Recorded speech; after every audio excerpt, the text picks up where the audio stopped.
Hello everyone, welcome to PW only IAS. दोस्तों, स्वागत है आप सभी का आज के सेशन के अंदर। एंड आज हम जो टॉपिक डिस्कस करेंगे वो ट्रायंगल के कुछ बेसिक्स हम डिस्कस करेंगे। आई एम श्योर पहले भी हमने थोड़ा बहुत डिस्कशन किया हुआ है, पर वो मोस्टली डिस्कशन एंगल्स के साथ लिंक था। जैसे फॉर एग्जांपल कि इंटीरियर एंगल क्या होते हैं, एक्सटीरियर एंगल क्या होते हैं, वो सब चीजें हमने डिस्कस करी थी। अब ट्रायंगल के कुछ और प्रॉपर्टीज जैसे पाइथागोरस थ्योरम हो गया। एक्चुअली ना क्वेश्चंस इससे भी बने हुए हैं यूपीएससी के अंदर कि कैसे कैसे आप एक सिनेरियो को इमेजिन करके उसके बेसिस के ऊपर आपसे कोई क्वेश्चन पूछ लिया। जैसे मैं आपको बताता हूँ, जैसे ये क्वेश्चन है मान लो। अब ये देखने में बड़ा ही डिफिकल्ट सा क्वेश्चन लगता है, बट है बिल्कुल भी नहीं। अगर आपको बेसिक पता होंगे, ट्रायंगल के अलग अलग प्रॉपर्टीज पता होंगी, कुछ और अलग चीजें पता होंगी, तो आप बहुत आराम से इस क्वेश्चन को सॉल्व कर ले जाओगे। तो आज का फोकस मेरा यही रहेगा कि मैं आपको ट्रायंगल की कुछ बेसिक प्रॉपर्टीज भी करवाऊंगा एंड कुछ क्वेश्चंस भी हम यहाँ पे प्रैक्टिस करेंगे, राइट, ताकि ये जो टॉपिक है आपको अच्छे से अंडरस्टैंड हो जाए। तो छोटा सा वीडियो रहेगा, बट डेफिनेटली आपको हेल्प करेगा अलग अलग चीजों को कंसोलिडेट करने के अंदर। इसके साथ ही आप जानते ही हैं कि अगर आपको इस सेशन की पीडीएफ चाहिए तो आप मेरे Telegram channel Rishabh Sharma sir PW यहां पर जाकर इसकी पीडीएफ को आप सब लोग डाउनलोड भी कर सकते हैं।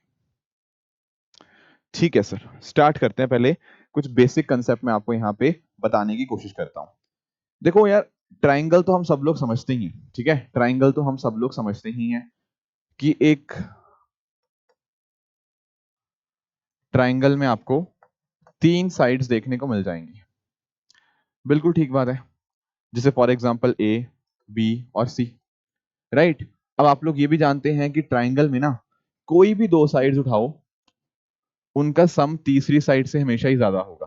जैसे ए प्लस बी सी से बड़ा होगा, ए प्लस सी बी से बड़ा होगा, एंड बी प्लस सी आपका ए से बड़ा होगा। इसको क्या बोलते हैं? Sum of any two sides is greater than the third side in case of a triangle. ठीक है, ये बातें हमें पता थी। पर सर, हमें अगर मान लीजिए ट्राइंगल का एरिया, पेरीमीटर वगैरह निकालना हो, तो वो कैसे निकाल सकते हैं?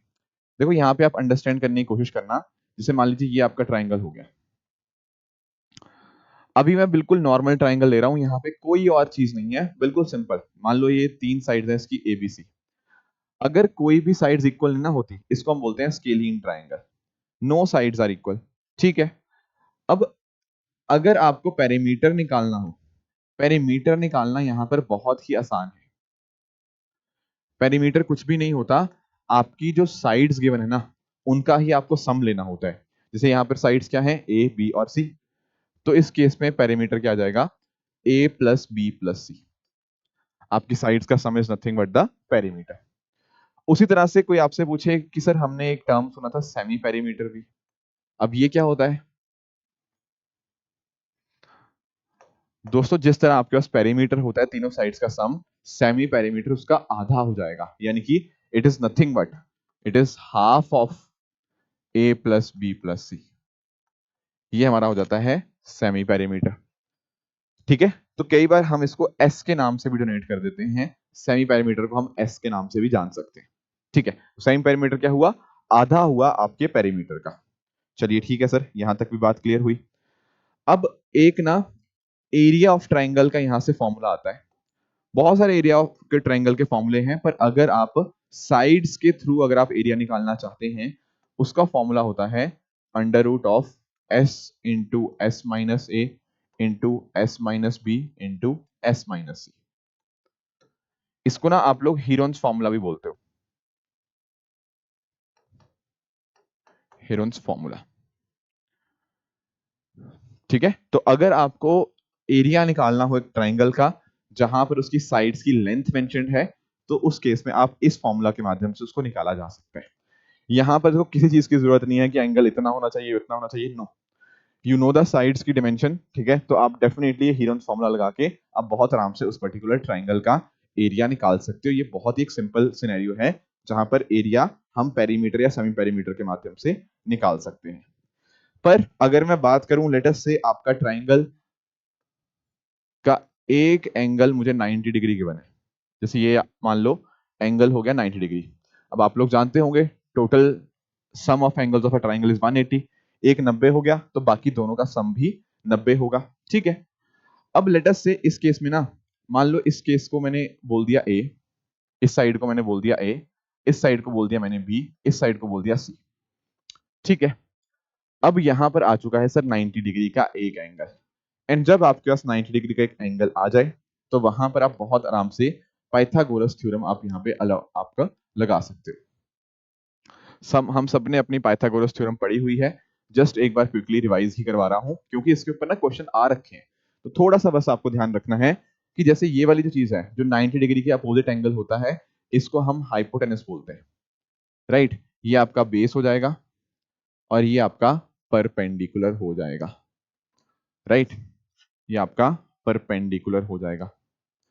अब इस केस में क्या होगा, अगर यहां पर आप पाइथागोरस थ्योरम निकालने की कोशिश करते हैं, it is nothing but hypotenuse का square is equal to perpendicular का स्क्वायर प्लस आपका बेस का स्क्वायर। ठीक है, ये पाइथागोरस थ्योरम आपको यहाँ पे हेल्प करती है। ठीक है, तो यानी कि इस केस में पता क्या होगा, it will be nothing but C square, जो कि हाइपोटेनस है, इज नथिंग बट परपेंडिकुलर जो कि बी स्क्वायर है, प्लस आपका ए का स्क्वायर। इस तरह से आप हाइपोटेनस यहाँ पे आपका ये वैल्यू आ जाएगी हाइपोटेनस स्क्वायर की।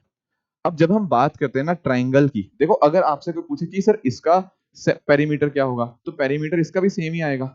पेरीमीटर क्या होता है, sum of length of all the sides, तो वो तो a plus B plus C ही आएगा। ठीक है, पर अगर मैं बात करता हूं यहां पर राइट एंगल ट्राइंगल के एरिया की, राइट एंगल ट्राइंगल का जो एरिया होता है ना, वो बहुत आराम से आप हाफ बेस इंटू हाइट के थ्रू निकाल सकते हो, या हाफ बेस इंटू परपेंडिकुलर, जो भी आप कहना चाहो। यानी कि सर इस केस के अंदर हाफ बेस है आपका ए, ठीक है, परपेंडिकुलर आपका बी, तो हाफ ए बी यहां पर आपका इस पर्टिकुलर केस के अंदर आपका एरिया ऑफ ट्राइंगल यहां पे बन जाएगा। ठीक है सर, ठीक है, ये बात तो हमें सर क्लियर हो चुकी है, ये बात तो हमें यहाँ पे क्लियर हो चुकी है। अब एग्जाम में ना थोड़ा सा कैलकुलेशन फास्ट करने के लिए हमें कुछ चीजों के बारे में पता होना चाहिए। उन चीजों को हम बोलते हैं पाइथागोरियन ट्रिपलेट्स। क्या बोलते हैं हम इनको, पाइथागोरियन ट्रिपलेट्स। अब आप सोच रहे होंगे पाइथागोरियन ट्रिपलेट्स का मतलब क्या है। देखो यार, इनका पर्पस ना आपकी कैलकुलेशन आसान करने के लिए, कैलकुलेशन फास्ट करने के लिए किया जाता है। मैं आपको एग्जांपल से ही समझाता हूं। जैसे लेट अस से मैं बोलता हूं 3 4 5। अब ये ना एक पाइथागोरियन ट्रिपलेट है। व्हाट डज इट मीन, देखो यहां पे आप अंडरस्टैंड करना, अगर आप पहले नंबर का स्क्वायर करो, पहला नंबर क्या है 3 का स्क्वायर, एंड इसको दूसरे नंबर के स्क्वायर के साथ ऐड करो, कितना बनेगा, ये बन जाएगा एक्चुअली आपके तीसरे नंबर का स्क्वायर। ये देखो ना, 3 का स्क्वायर 9, 4 का स्क्वायर 16, 9 प्लस 16 करोगे वो आएगा 25, 25 आपका 5 का स्क्वायर होता है। ठीक है, तो इस तरह से पाइथागोरियन ट्रिपलेट्स होते हैं। कल को ना जाके आगे जाके जब एग्जाम में चाहे आपका ये क्वेश्चन आए ज्योमेट्री के ऊपर, या फिर आपका क्वेश्चन आए आपका डायरेक्शन वाले टॉपिक के ऊपर, वहां पर भी पाइथागोरियन ट्रिपलेट्स या काफी इस्तेमाल होते हैं। तो अगर हमें इनका थोड़ा सा आइडिया होगा, हम क्वेश्चंस को थोड़ा जल्दी कर पाएंगे। तो इसीलिए मैं आपको ना कुछ इंपॉर्टेंट पाइथागोरियन ट्रिपलेट समझा देता हूँ या लिखवा देता हूँ, ताकि आप ना इनको देख पाओ। मतलब मैं ये नहीं कह रहा कि आपको 100% याद ही करने हैं, पर कई बार क्या होता है एग्जाम में, जब मतलब दिमाग से अगर निकले होंगे ना, एक बार गो थ्रू किया होगा, तो एग्जाम में स्ट्राइक जल्दी कर जाती हैं ये चीजें।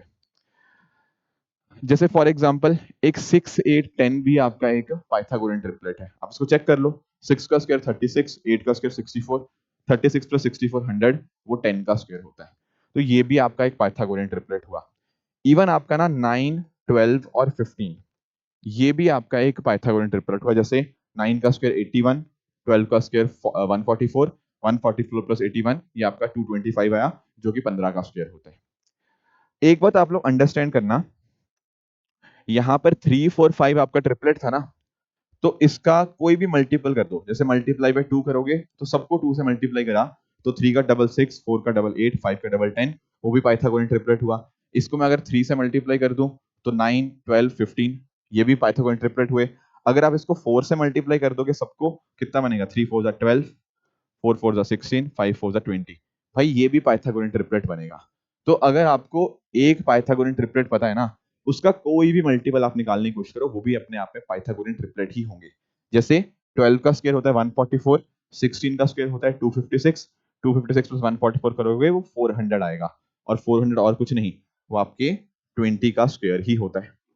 ठीक है, एक दो मैं कुछ और लिखवाता हूँ, जैसे फॉर एग्जांपल आप इसी तरह से 5 से मल्टीप्लाई करके भी 15, 20, 25, ये भी आपका पाइथागोरन ट्रिपलेट हुआ। मैं आपको बस वही पाइथागोरन ट्रिपलेट बताऊंगा जो एग्जाम में काफी ज्यादा इस्तेमाल होते हैं।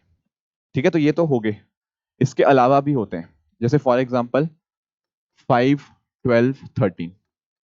देखो ना, 5 का स्क्वायर 25, 12 का स्क्वायर 144 इज इक्वल टू 13 का स्क्वायर दैट इज 169। उसके अलावा एक हो गया आपका 9, 40, 41। ठीक है, 9 का स्क्वायर इज 81, 40 का स्क्वायर इज 1600 एंड 41 इज 1681। तो इस तरह से आप ये भी देख सकते हो। उसके अलावा 7, 24, 25 हो गया। ठीक है, 7 इज 49, 24 का स्क्वायर 566, सॉरी 576 एंड 25 का स्क्वायर इज 625। तो ये भी पाइथागोरन ट्रिपलेट हुआ। ऐसे ही आपका जो आपका 8, 15 और 17 होता है, ये भी पाइथागोरन ट्रिपलेट है। 64, 225, 289, राइट। तो इस तरह से आपके डिफरेंट डिफरेंट आपको पाइथागोरन ट्रिपलेट आपको देखने को मिल जाएंगे। एक और भी देख लो, जैसे 10, 24, 26 भी एक पाइथागोरन ट्रिपलेट है। 100, 576, 676। ठीक है, एंड आपका 11, 60 और 61, ये भी आपका एक पाइथागोरियन ट्रिपलेट आपको यहाँ पे देखने को मिल जाएगा। अब आपके दिमाग में आ रहा होगा सर इस्तेमाल कैसे करेंगे? भाई आपके पास अगर दो साइड गिवन है ना 11 और 60, आपको कैलकुलेशन करने की जरूरत नहीं, आपका डायरेक्टली आप लिख दोगे कि हाइपोटेन्यूज का 61 आएगा एंड आपका टाइम बच जाएगा। तो 30, 40, 50 सेकंड इससे आप बचा सकते हो अपने एग्जाम के अंदर। ये पाइथागोरियन ट्रिपलेट्स अगर आपको एक बेसिक आइडिया हो। ठीक है, याद रखना कि आई एम नॉट सेइंग कि आप हर चीज मेमोराइज कर लो, नो। पर कई बार सामने से एक बार कोई चीज गो थ्रू करी होती है ना, तो एग्जाम में हिट करने की प्रोबेबिलिटी थोड़ी ज्यादा यहाँ पर बढ़ जाती है। ठीक है, तो ये कुछ चीजें थी जो हमें यहाँ पे अभी तक पता होनी चाहिए। तो पाइथागोरियन ट्रिपलेट मैंने बता दिया आपको। अगर आपका राइट एंगल ट्राइंगल हो, आप बहुत आराम से पाइथागोरस थ्योरम लगा सकते हो, पाइथागोरियन ट्रिपलेट्स का इस्तेमाल किया जा सकता है। इसी तरह से लेटर से सर हमारे पास एक तरह से इक्विलेटरल ट्राइंगल है। जैसे ये रहा इक्विलेटरल ट्राइंगल, पता क्या होता है? जहां पर तीनों साइड्स बराबर होती हैं, ए ए। क्या बोलेंगे इसको? इसको बोलेंगे इक्विलेटरल ट्राइंगल। और साइड भी बराबर होती हैं और एंगल भी आपके कितने के होंगे? ये भी 60 डिग्री का एंगल, ये भी 60 डिग्री का, एंड ये भी 60 डिग्री का आपको एंगल देखने को मिल जाएगा। अगर आपसे पूछा जाए कि इसका पेरीमीटर क्या होगा? पेरीमीटर कुछ नहीं, आपको साइड्स को ऐड ही तो करना है। पेरीमीटर के लिए आप साइड्स ऐड ही तो करोगे। कितना है? ए प्लस ए प्लस ए, वो कितना आ जाएगा? वो आ जाएगा 3a। सेमी पेरीमीटर पूछे तो इसका आधा कर दो, सेमी पेरीमीटर पूछे तो इसका आधा कर दो। ठीक है सर, ठीक है, ठीक है। और इसमें अगर मैं एरिया की बात करूं ना, एरिया ऑफ इक्विलेटरल, तो वो भी आप ध्यान में रख सकते हो, it is nothing but √3/4 A square. ठीक है, ए क्या है यहाँ पे? साइड। तो इसका एरिया का एरिया ऑफ इक्विलेटरल एंगल क्या होता है? √3/4 ए स्क्वायर। ठीक है, तो ये कुछ मुख्य मुख्य चीजें थी जो हमें यहाँ पर पता होनी चाहिए थी इस पर्टिकुलर कॉन्टेक्स्ट के अंदर। बाकी जैसे मैंने बता दिया, अगर तीन साइड सेम है तो इक्विलेटर। अगर ऐसी आपकी दो साइड सेम हो, ठीक है, जैसे मान लो ये साइड और ये साइड सेम है, इसको हम बोलते हैं आइसोसेलेस ट्राइंगल। Isosceles triangle. और अगर सर कोई भी साइड सेम ना हो, तो वो तो मैंने पहले ही बता दिया आपको, वो तो पहले ही बता दिया, वो आपका स्केलिन ट्राइंगल हमें देखने को मिल जाता है। तो ये कुछ बेसिक चीजें अगर पता है तो कुछ क्वेश्चंस की तरफ हम एक बार चल लेते हैं। ये तो चलो डायरेक्शन वाला टॉपिक है, पर इसको करो। एक काम करो, आप लोग 1 मिनट लो। ठीक है, आई वुड वांट यू कि आप 1-1.5 मिनट आराम से क्वेश्चन पढ़ो एंड इसका क्वेश्चन का आंसर पॉज करके कोशिश करना। रीजन मैं ऐसा पता क्यों कह रहा हूं? क्योंकि बच्चे ना बोलते तो हैं कि सर क्लास में क्वेश्चन हो जाते हैं, बाद में नहीं होते। उसका सिंपल रीजन यही है कि हम थोड़ा सा अच्छे से क्लास वाले क्वेश्चन को प्रैक्टिस नहीं करते। तो एक काम करो, आराम से अपने एंड पे सॉल्व करो, फिर हम इसका आंसर डिस्कस करते हैं।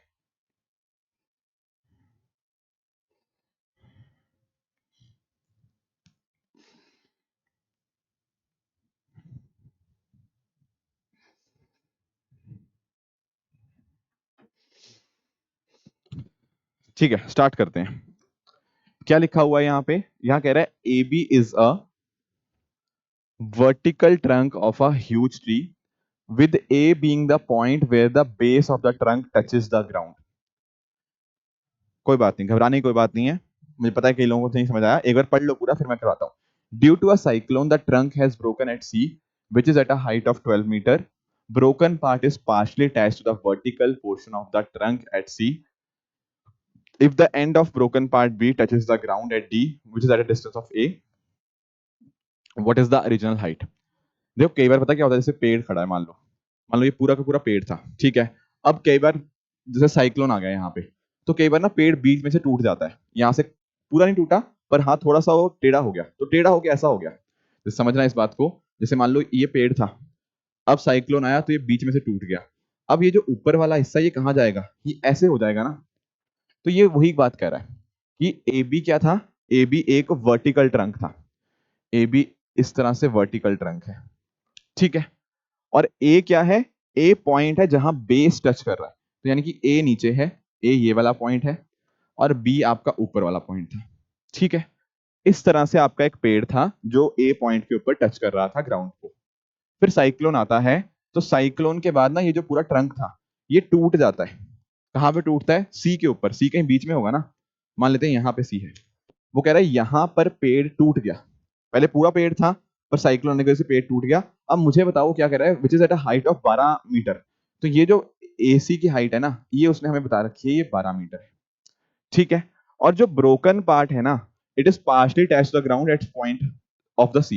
ये दरअसल में जो बीसी जो टूटा, ये देखना, ये जो हिस्सा आपका यहाँ पे टूटा ना, टूटा, ये टूटा हिस्सा इधर गिर गया इस तरह से। तो टूटा हिस्सा जो ऐसे गिर गया, तो आप हम इसको कह सकते हैं सर ये ऐसे आ गया होगा एक तरह से, बिल्कुल ऐसे आ गया होगा। तो पेड़ यहाँ से ऊपर से टूट गया, अब ऐसे नीचे आ गया। अब कह रहा है if the end of broken part be touches the ground at D, ये वाला पॉइंट आपका ग्राउंड को टच कर रहा है और एक पॉइंट है डी, और वो 5 मीटर है ए से, ये आपका डिस्टेंस इसका कितना है, 5 मीटर का। अब वो पूछ रहा है original height of the trunk. अब एक बात नोटिस करना, क्या ये एंगल 90 डिग्री है, हाँ जी बिल्कुल। और अगर ये एंगल 90 डिग्री है, अब ये है 12, ये है 5, तो ये डीसी लेंथ कितनी होगी, ये डीसी लेंथ 13 होगी। सर आपने इतनी जल्दी कैसे लिख दिया, भाई अभी तो आपको मैं पढ़ा के आया हूं पाइथागोरियन ट्रिपलेट, 5 12 13 उसमें पाइथागोरियन ट्रिपलेट था या नहीं था, बिल्कुल था। तो या तो वैसे कर लो, नहीं आता तो 12 का स्क्वायर प्लस 5 का square is equal to hypotenuse का स्क्वायर, तो उस तरह से आपका आंसर 13 आ जाएगा। अब एक बात अंडरस्टैंड करना, ये सीडी की लेंथ आपकी 13 है।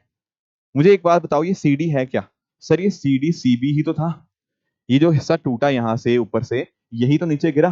तो ये 13 सेंटीमीटर है, ये कुछ और नहीं बल्कि ये एक्चुअल में आपके जो बीसी की लेंथ है वही 13 सेंटीमीटर है, क्योंकि जो पेड़ से ऊपर से टूटा हिस्सा वही तो नीचे आके गिरा, तो वो ऊपर ही था पहले। तो अब मेरे से क्या पूछ रहा है कि स्टार्टिंग में ओरिजिनल हाइट ट्रंक की कितनी है, ओरिजिनल हाइट कितनी है, सर ये ए बी ही तो आपकी ओरिजिनल हाइट है, तो ए बी की वैल्यू कितनी है, सर ए सी है 12 और बी सी है 13, तो टोटल आपकी ओरिजिनल हाइट इसकी कितनी थी, इट वॉज 25 सेंटीमीटर या 25 मीटर। तो ऑप्शन बी 25 मीटर इसका यहाँ पे करेक्ट आंसर हो जाएगा। समझ पाए इस क्वेश्चन को, ठीक है। बस देखने में डिफिकल्ट था पर एक्चुअल में था नहीं मुश्किल, ठीक है। देखने में डिफिकल्ट लग रहा था कितना बड़ा क्वेश्चन है, पर अगर आप एक बार ढंग से इसका डायग्राम बना लेते, आपका क्वेश्चन ऑटोमेटिकली सॉल्व हो जाता। चलो एक क्वेश्चन और ट्राई करो, इसको भी एक बार ना, इसको भी एक बार वीडियो पॉज करो, वीडियो पॉज करके इसको एक बार खुद ट्राई करने की एक बार कोशिश करो, ठीक है।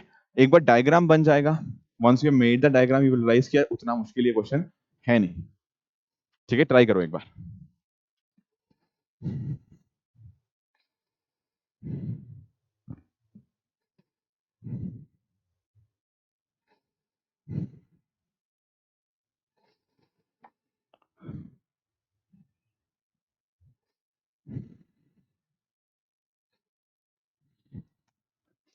चलो समझते हैं।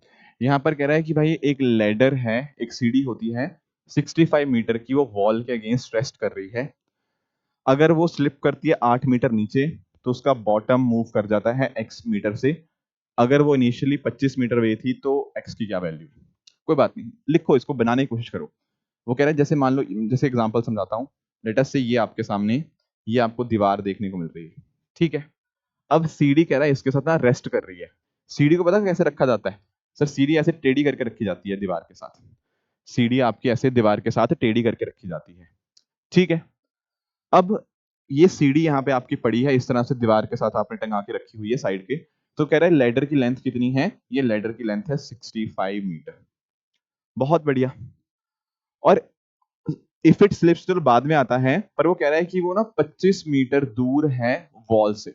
If it was initially 25 metre, ये है आपकी दीवार का बॉटम, ये है आपका लेडर का जहां पे बॉटम टच कर रहा है ग्राउंड को। वो कह रहा है ये जो लेंथ है ना, ये 25 मीटर है। ठीक है, तो मुझे बताओ, क्या आप मुझे ये हाइट नहीं निकाल के दे सकते? हाँ, ये हाइट निकल सकती है यहां से या नहीं निकल सकती? आंसर इज यस सर, हम निकाल सकते हैं। यहां पर हम इसको निकाल सकते हैं। कैसे निकालोगे? या तो देखो, आप पाइथागोरन ट्रिपलेट लगा लो, ये सॉरी पाइथागोरस थ्योरम लगा लो। 25 स्क्वायर प्लस एक्स स्क्वायर, मतलब या कुछ भी T square is equal to 65 square, उसके थ्रू निकाल लो। या फिर अगर आपको थोड़ी सी आपको क्लैरिटी है कि एक पाइथागोरन ट्रिपलेट होता है सर 5, 12, 13। अब कोई बच्चा कहेगा यहाँ तो ऐसे कोई भी नंबर नहीं है। मैंने आपको एक बात बोली थी, अगर कोई पाइथागोरन ट्रिपलेट है तो उसके मल्टीपल भी पाइथागोरन ट्रिपलेट होगा। तो अगर आप इसको 5 से मल्टीप्लाई करते हो दोनों को, तो इधर क्या बनेगा, ये बनेगा 5 इंटू 5 25, 12 इंटू 5 60, 13 इंटू 5 65। क्या ये भी पाइथागोरन ट्रिपलेट होगा? हाँ जी बिल्कुल। तो एक तरफ है 25, हाइपोटेन्यूज है 65, तो ये आ जाएगा 60। किसी के दिमाग में आएगा आपको कैसे हिट किया? ये प्रैक्टिस के साथ हुआ है, प्रैक्टिस ही है, अदरवाइज हिट ना होता। पहली बार में नहीं ऐसे दिमाग में आता, पहली बार में आप हाइपोटेन्यूज वाला फॉर्मूला ही लगाते हो। बट एनीवेज, तो इस तरह से अगर आप निकालना है तो आप पाइथागोरस थ्योरम लगा के भी इसकी हाइट आप 60 मीटर निकाल सकते हो। लेडर की लेंथ 65 थी, ये बेस 25 मीटर दूर था, तो मैंने देख लिया कि अच्छा इतने हाइट के ऊपर आपका टोटल था। ठीक है, अब वो क्या कह रहा है, अब वो कह रहा है कि if it slips 8 meter down the wall.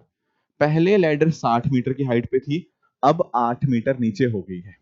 तो क्या मैं ऐसा कह सकता हूं कि सर पहले अगर 60 मीटर की हाइट पे थी, अब 8 मीटर नीचे खिसकने के बाद ये 52 मीटर की हाइट पे चली गई है? हाँ जी बिल्कुल, 8 मीटर नीचे आ गई ना, तो 52 पे आ गई है, 60 से 8 मीटर नीचे।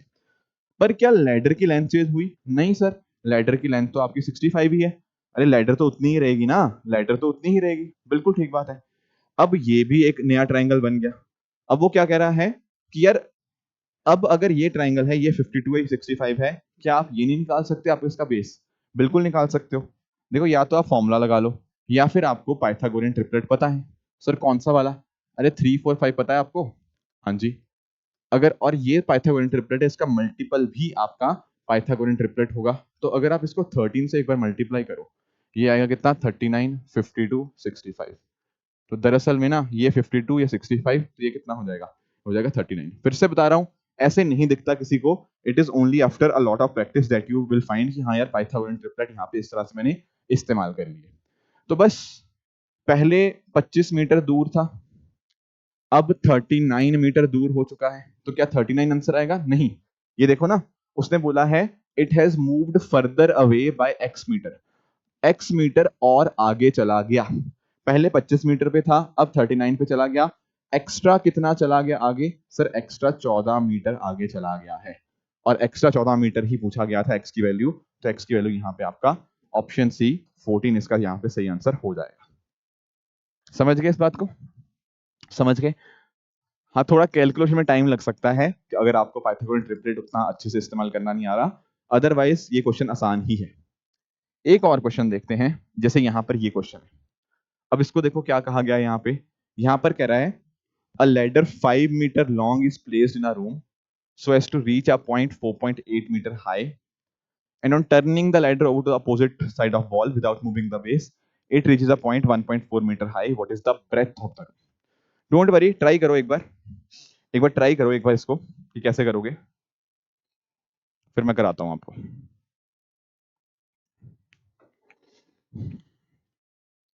देखो यार, देखो यहां पर भी सेम चीज है, लेडर की लेंथ है 5 मीटर। वो कह रहा है एक कमरे में रखी हुई है, सो दैट 4.8 मीटर की हाइट तक पहुंचती है। कहने का मतलब पता क्या है? कहने का मतलब ऐसा कुछ है कि मान लो ये कमरा है, यहाँ पे 4.8 मीटर की हाइट तक वो पहुंच गई है लेडर, और लेडर ऐसे रखी हुई है, यानी कि लिए लेडर की लेंथ है 5, और जब लैंडर को आपने ऐसे प्लेस किया हुआ है तो 4.8 मीटर की हाइट तक यहाँ पे है। चलो ठीक है सर, यहाँ तक तो बात समझ आई। अब एक बात अंडरस्टैंड करना, ये लैडर रखी हुई थी 5 मीटर की इस तरह से, तो हाइट 4.8 मीटर तक वो पहुंच रही थी। तो क्या यहाँ पर मैं पाइथागोरस थ्योरम लगा सकता हूँ ताकि ये जानने के लिए कि बेस कितना होगा? हाँ, बिल्कुल लगा सकता हूँ। या तो लगा लो 4.8 का स्क्वायर प्लस x का स्क्वायर इज इक्वल टू 5 का स्क्वायर, उससे आपकी वैल्यू आ जाएगी। या फिर मुझे एक चीज और आती है, 7, 24, 25 इज अ पाइथागोरियन ट्रिपलेट बताया था।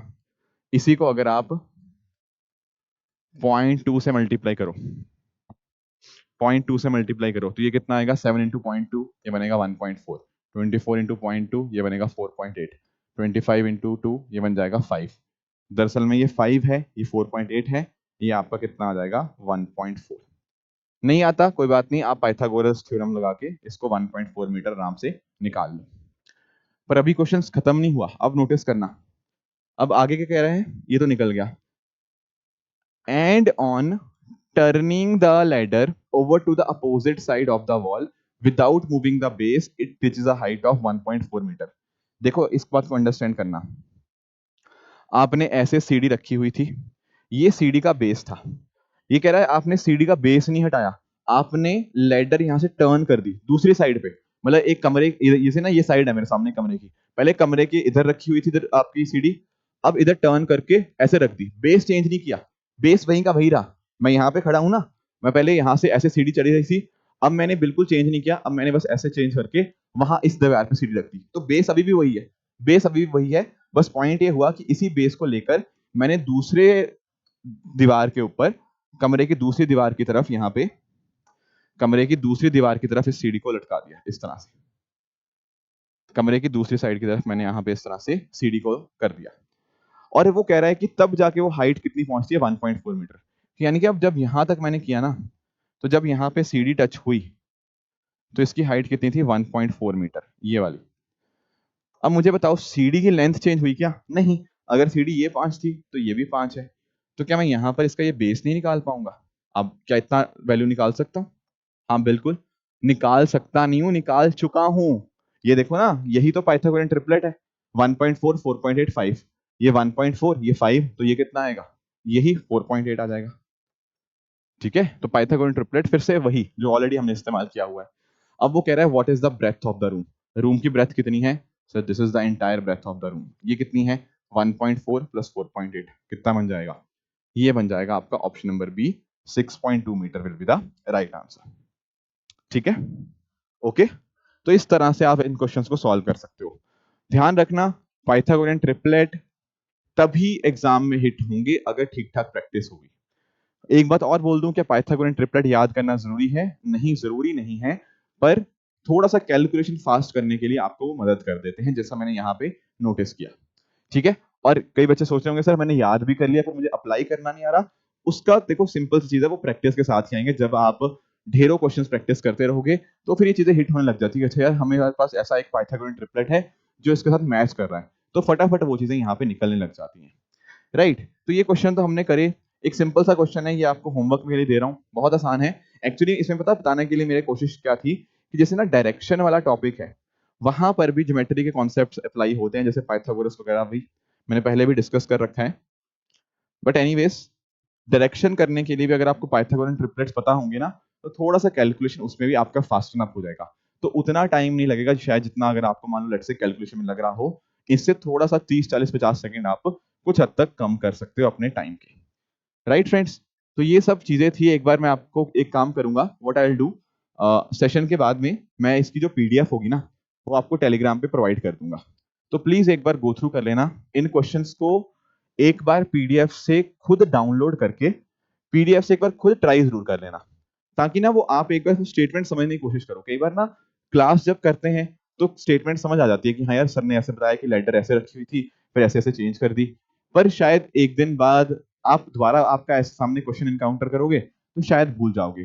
पर अगर एक बार आपने थोड़ी सी उसकी खुद अपने एंड पे प्रैक्टिस कर ली होगी, अपने एंड पे थोड़ा सा उस क्वेश्चन को समझ लिया होगा, एक दो क्वेश्चन कर लिए होंगे, तो अगर मान लीजिए वैसा क्वेश्चन आपके एग्जाम में आता भी है, तो आई एम वेरी श्योर कि आप उस क्वेश्चन को काफी ज्यादा एक्यूरेसी के साथ सॉल्व कर पाएंगे। ज्योमेट्री प्रैक्टिस से ही है, ऑब्जर्वेशन से ही है, देखने में मुश्किल लगती है, पर अगर ठीक ठाक प्रैक्टिस हो जाए तो हम इसमें अच्छी खासी एक्यूरेसी लेकर आ सकते हैं।